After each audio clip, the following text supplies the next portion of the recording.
So I originally grew up on the east side of Detroit. Probably my favorite childhood memory is just like climbing trees and eating fruit.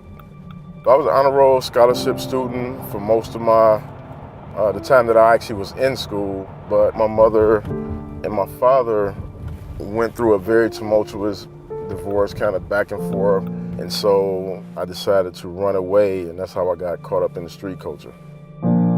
Within the first 6 months of being sucked into that culture, my childhood friend was murdered, my older brother was shot, then my oldest brother got shot, and then 3 years into that culture, I got into a similar conflict. That conflict went from an argument about a drug transaction to me firing 4 fatal shots that caused a man's death. Fast forward, 2010, I walk out of prison for the first time in 19 years. Perfect. We really want to express our gratitude. After exiting prison, first couple of years was really a challenge. I want to see a disruption in the idea that warehousing people as opposed to preparing them for life after prison and giving them the tools and the skill sets that they need to survive. I think that should be the model. It's also one of the reasons that I decided to write my book, because I wanted to offer that as an example of what their life could be from someone who's actually gone through what they're going through in a moment. Mentoring opened up great opportunities for me to eventually get a fellowship at MIT Media Lab, a fellowship with Kellogg.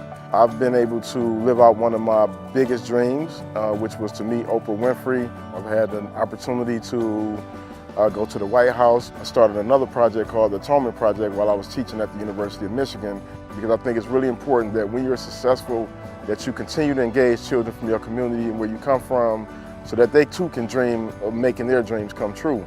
And so on this day, I was talking to a group of students when I got an email from the wife of the man that I'm responsible for murdering. And when I called her, she told me that she forgave me. And I think once people are reminded of that as it relates to the men and women incarcerated, it helps them to better understand how important it is to extend the grace of forgiveness to those who have run afoul of the law. So this right here is called Hart Plaza. But what's that big thing up there? Yeah, that's the water fountain. Water comes out of there. My biggest highlight this year is to be able to celebrate becoming a New York Times best-selling author with my son, Sekou. You know, to be able to experience handing down legacy to him in real time is just the highlight of my life in terms of what it means to be a father and what my son will inherit from my experience. And it's something that makes me smile.